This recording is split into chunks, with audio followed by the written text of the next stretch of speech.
Keep watching, लेकिन आज मैं आपको ये नहीं कहूँगी कि प्लीज़ कीप स्माइलिंग। इसकी वजह ये कि सारी रात जो है वो रोते हुए, आंसू बहाते हुए हमारी गुजरी है, और जो कुछ हो चुका है हमारे साथ उसको बयान करना जो है ना बड़ा ही मुश्किल है। तो फिर हमने सोचा कि चलें थोड़ा बहुत दुखड़ा जो है वो आपसे बयान किया जाए।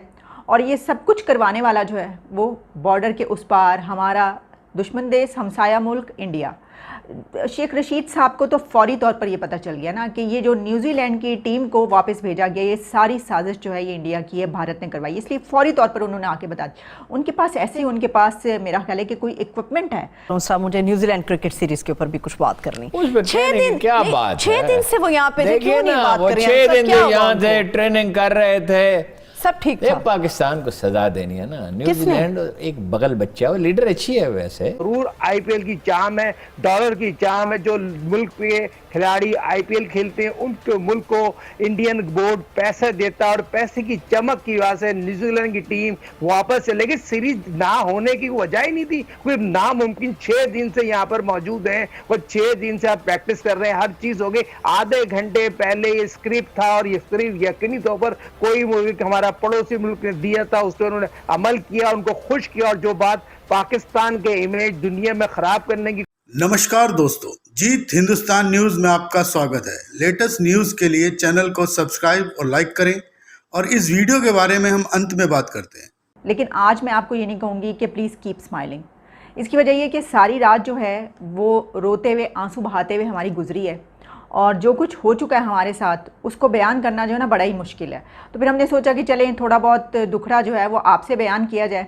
और ये सब कुछ करवाने वाला जो है वो बॉर्डर के उस पार हमारा दुश्मन देश, हमसाया मुल्क इंडिया। शेख रशीद साहब को तो फौरी तौर पर ये पता चल गया ना कि ये जो न्यूजीलैंड की टीम को वापस भेजा गया, ये सारी साजिश जो है ये इंडिया की है, भारत ने करवाई। इसलिए फौरी तौर पर उन्होंने आके बता दिया। उनके पास ऐसे ही उनके पास मेरा ख्याल है कि कोई इक्विपमेंट है जिससे वो फौरी तौर पर उसको ऑन करते हैं और बता देता है उनको इक्विपमेंट के इस साजिश के पीछे जो है वो भारत का हाथ है।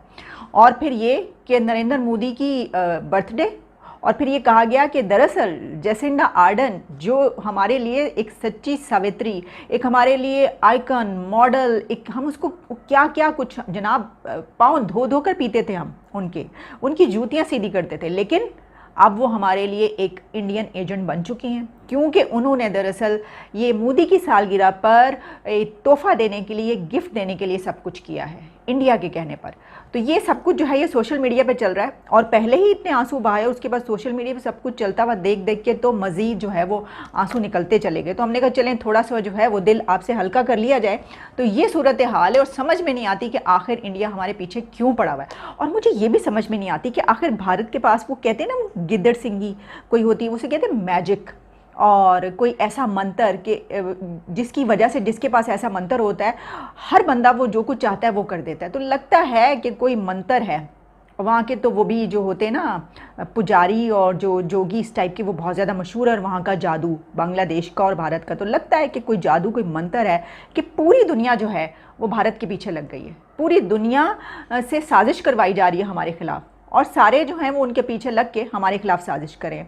अब मसला क्या था? मसला ये था कि हम दरअसल ये चाह रहे थे कि जो जेसिंडा आर्डन है वो थोड़ा सा रिस्क लें, कम से कम हमारी इज़्ज़त रखने के लिए, हमारा वक़ार रखने के लिए, हमारी इज़्ज़त रखने के लिए। अगर वो अपने 14-15 जो उनके बहादुर जवान जो क्रिकेटर्स हैं, प्लेयर्स हैं, गोरे चिट्टे लंबे चौड़े, उनका अगर रिस्क ले लेती तो क्या हो जाता, कम से कम हमारी इज़्ज़त तो रह जाती। लेकिन ऐसा नहीं किया उन्होंने। और उनको जब फ़ोन किया गया फौरी तौर पर, फवाद चौधरी साहब जानते ही हम कितने एफिशिएंट, कितने एक्टिव हैं, फटाफट जो है उन्होंने मिलाया फ़ोन और वज़ीर आज़म साहब की बात करवाई उनसे। बड़े हमने तरले मिनते किए, खड़े होके, बैठ के, लेट के, हर तरीके से। जो हमारी एक जाहिर है कि हमें तो बड़ी इसकी जो है वो प्रैक्टिस भी है, तो लेकिन इसके बावजूद वो ये बात नहीं मानी कि भाई हमारी इज्जत रखने के लिए आपको कुछ कुर्बानी देनी पड़ेगी। अब मुझे न्यूजीलैंड क्रिकेट सीरीज के ऊपर भी कुछ बात करनी। 6 दिन क्या बात, 6 दिन से वो यहाँ पे थे, क्यों नहीं बात कर रहे हैं? 6 दिन यहाँ थे, ट्रेनिंग कर रहे थे, सब ठीक था। पाकिस्तान को सजा देनी है ना। न्यूजीलैंड एक बगल बच्चा है, वो लीडर अच्छी है वैसे, जेसिंडा आर्डन। आप देखिए, गौर फरमाइए कि जिस दिन मस्जिद में हमला हुआ उधर न्यूजीलैंड के अंदर, तो श्रीलंका की टीम वहां थी और उसके मुसलमान खिलाड़ी भी थे एक दो, वो वहां उस मस्जिद में थे। जी बिल्कुल भाई, आपके यहाँ ये वाक़या था। अच्छा, फिर आपको स्टेट लेवल आपको ये प्रोटेक्शन ऑफर की गई है, 45 मिनट पहले ट्रैफिक बंद कर दी, फिर ये कहा बगैर खिलाड़ियों के करा ले। उनको ऐसा पक्का किया, लोग कह रहे हैं इंडियन है, इंडिया नहीं कर सकता, इंडिया उकसा सकता है। ताल्लुकात महदूद कर ले न्यूजीलैंड से? नहीं, क्यों? गलत है। ओहो, मिसअंडरस्टैंड। बीसीसीआई में जाए, क्रिकेट कंट्रोल वो जो बोर्ड है उसके पास जाए, रमीज राजा साहब अच्छे बात तो ठीक करते हैं, जाएं वहां जाके अपना केस पेश करें। टिकट बिक गए, 6 दिन यहाँ रहे, कोई खतरा नहीं था, हर तरह की एश्योरेंस दी। जिस दिन ये पाकिस्तान आर्मी है, ये रेंजर्स हैं जिन्होंने कराची में सद्दबाब किया, टेररिज्म का कबाइली इलाके में किया है, दहशतगर्दों की कमर तोड़ दिया है। ये प्रोटेक्शन नहीं दे सकते। ये कोई काबिल फहम बात है? पाकिस्तान आर्मी और पाकिस्तान रेंजर्स और ISI कहते हैं दुनिया की टॉप इंटेलिजेंस है, कोई थ्रेट नहीं। इन फैक्ट ये घड़ी गई कहानी है। FATF क्या है? क्या जुर्म किया पाकिस्तान ने? FATF पाकिस्तान को दबाव में रखना, कुर्बानी का बकरे चाहिए। नाराज हैं, एक चीन से नाराज हैं, एक पाकिस्तान से नाराज हैं। पीछे इंडिया रॉ खुला बदमाशी कर रहा है, इसमें कोई दो राय नहीं है। इंडिया ने जिस तरह पाकिस्तान को डैमेज करने की कोशिश की और पाकिस्तान की तमाम सिक्योरिटी इदारों ने बहुत ही हाई स्टैंडर्ड की सिक्योरिटी दी थी, ये तो कोई बात कहने में कोई दो राय हो ही नहीं सकती। पाकिस्तान की अवाम, पाकिस्तान के प्राइम मिनिस्टर इमरान खान ने जिस तरह तमाम मसरूफियात को छोड़ के न्यूजीलैंड की वज़ीर आज़म को यकीन दिलाया, उसके बावजूद भी वो नहीं माने, तो यहाँ पर जरूर IPL की चाम है, डॉलर की चाम है। जो मुल्क के खिलाड़ी IPL खेलते हैं उनके मुल्क को इंडियन बोर्ड पैसे देता है और पैसे की चमक की वजह से न्यूजीलैंड की टीम वापस चले गई। सीरीज ना होने की वजह ही नहीं थी, कोई नामुमकिन। 6 दिन से यहाँ पर मौजूद हैं और 6 दिन से आप प्रैक्टिस कर रहे हैं, हर चीज हो गई। आधे घंटे पहले ये स्क्रिप्ट था और ये स्क्रिप्ट यकीनी तौर पर कोई मुल्क, हमारा पड़ोसी मुल्क ने दिया था, उस पर उन्होंने अमल किया, उनको खुश किया और जो बात पाकिस्तान के इमेज दुनिया में खराब करने की कोशिश की। और यहाँ पर 24 घंटे 48 घंटे इंग्लैंड के लिए बात की जाए तो इंग्लैंड की भी सिक्योरिटी टीम वही है जो न्यूजीलैंड की थी। बात सिंपल थी, समझने वालों के लिए समझे इसके निशानदेही कहाँ जाके मिलते हैं।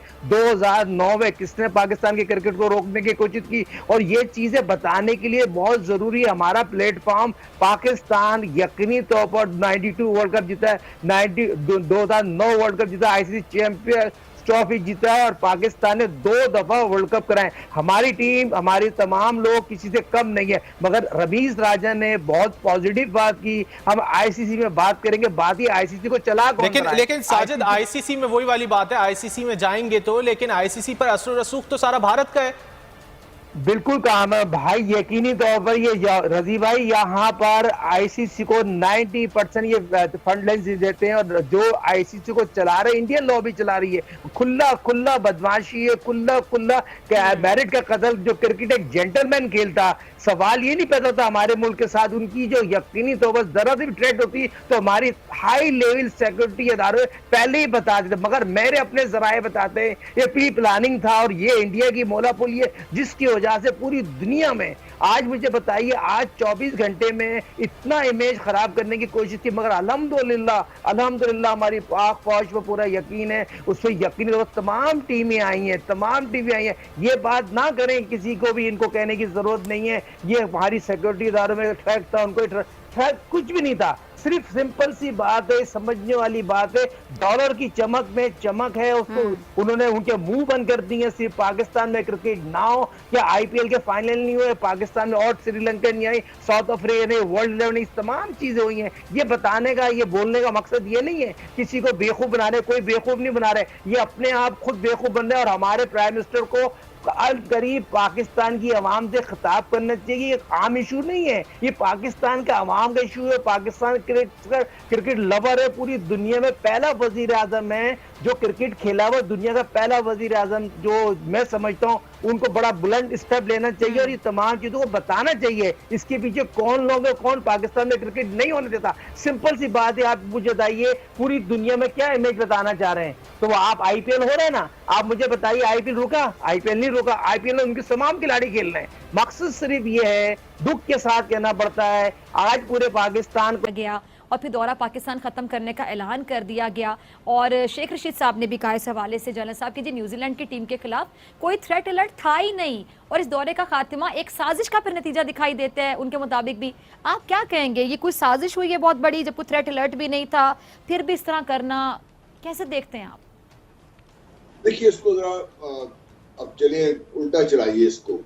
थ्रेट अलर्ट अगर था, अलर्ट से तो इतना सीरियस था कि न्यूजीलैंड की टीम को डायरेक्टली कहा गया और 2 घंटे पहले उन्होंने खुद ही फैसला कर लिया कि शायद ये टीम फाइनल तक ना पहुंच सके, वहां पहुंची तो और कुछ हो जाएगा इसका। मतलब ये कितना स्ट्रॉन्ग किस्म का थ्रेट उनको था कि डायरेक्टली टीम को कहा गया और यहाँ से वापस चले। अब ये इतना स्ट्रॉन्ग थ्रेट कौन दे सकता है? क्या न्यूजीलैंड की अपनी रिसोर्सेज, इंटेलिजेंस रिसोर्सेज इतनी ज्यादा हैं और इतनी एक्सटेंसिव हैं और इतनी इफेक्टिव हैं कि वो उनको बता सकती हैं कि पाकिस्तान में क्या हो रहा है? अगर ये इसको अगर आप बुनियाद बना लें तो न्यूजीलैंड की तो रिसोर्सेज के बारे में शायद जितना भी कम बात की जाए वो बेहतर है। किसी ने न्यूजीलैंड को ये कहा है, किसी ने बताया है, और बताने वाले कौन हो सकते हैं? हाँ। वो जिनका इस खित्ते के बारे में बहुत अच्छी तरीके से जानते हैं। वो कौन है ये? हाँ। मदर कंट्री कहाँ पे जाए? आप वापस चले जाएं, आप यूके पहुंच जाते हैं। आपको इनके अलावा कौन उनको बता सकता है? और नहीं तो भारत बता सकता है या अमेरिका उनको बता सकता है। और तो कोई ऐसा मुल्क जिसकी इतनी एक्सटेंसिव रिसोर्सेज नहीं है जिनको पाकिस्तान से ज्यादा पाकिस्तान के बारे में पता हो। तो मैं इसमें अगर आप बैकवर्ड जाएंगी तो फिर आपको समझ आएगी कि ये न्यूजीलैंड की अपनी रिसोर्सेज नहीं थी, किसी ने न्यूजीलैंड को बताया, और बताया किस तरीके से कि उनको ये मजबूर कर दिया गया कि आप फौरन टीम को वहां से निकालें वरना टीम खत्म हो जाएगी।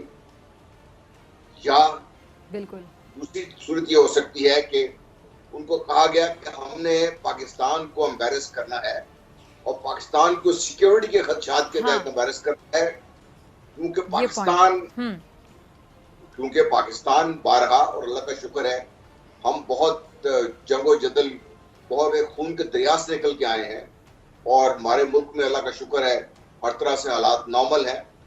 दिक्कतों का वाकयात होते रहते हैं लेकिन वो वाकयात उनसे डील भी किया जा रहा है। बहुत सारे ऐसे वाकयात हैं जिनको रोका गया है। तो पाकिस्तान को एम्बेरस करने के लिए फायदा किसको होगा? मैं इसलिए आपसे कह रहा हूं कि आप बिल्कुल इसको हम अगर सीधा न्यूजीलैंड को तो पाकिस्तान को एम्बेरस करके उसको तो कोई फायदा होगा नहीं, उसको कोई तो पाकिस्तान के साथ ताल्लुकात अच्छा, आपने कहा ना कि पाकिस्तान को एम्बेरस करने की साजिश हो सकती है। जनरल साहब, तो आपको ये भी पता होगा कि भारत ने बहुत पहले खबर दी थी, भारतीय मीडिया ने, कि जी न्यूजीलैंड पाकिस्तान का दौरा मंसूख कर देगा, और अब आप बताएं आपको ये इत्तेफाक लगता है महज? जी नहीं, मैं इसी तरफ आ रहा हूँ ना जी कि पाकिस्तान को एम्बेरस करने में जिस तरीके से भारत एम्बेरस हुआ अफगानिस्तान में, उसको फायदा है। पाकिस्तान को एम्बेरस करने में बरतानिया को फायदा है, क्योंकि इस खित्ते में बरतानिया का बड़ा अर्से तक राज भी रहा है और मुसलमानों को ये खित्ता भी छोड़ना पड़ा, और अफगानिस्तान में 1 दफा नहीं 2 दफा बहुत बड़ी शिकस्त भी खाई उन्होंने, और अब तीसरी दफा उनको मुंह की खानी पड़ी है, क्योंकि वो भी अमेरिका के पीछे पीछे लैपटॉप की तरफ फिर रहे थे उसमें। तो ये कोई इसमें शक रह नहीं जाता। नमस्कार दोस्तों, आज जो वीडियो आपने देखी उसके अंदर टीवी एंकर एक तरीके से रो रहे हैं। वो रो इसलिए रहे हैं क्योंकि न्यूजीलैंड जिस तरीके से दौरा बीच में रद्द करके चली गई, एंड टाइम पे जब टॉस होने वाला था उससे पहले उन्होंने खेलने से मना कर दिया सिक्योरिटी रीज़न से। वो कहते हैं कि आतंकवादी घटना हो सकती है, इसकी वजह से वो वापस अपने देश न्यूजीलैंड चले गए। उसके बाद से ही पाकिस्तानी मीडिया और पाकिस्तानी एंकरों के अंदर ज़बरदस्त होड़ लगी है रोने की, और वो रो इसलिए रहे हैं क्योंकि पूरे जग में उनकी हंसाई हो रही है, लोग उनका मजाक उड़ा रहे हैं। इसी तरह की वीडियो देखने के लिए हमारे चैनल को लाइक और सब्सक्राइब करें। धन्यवाद।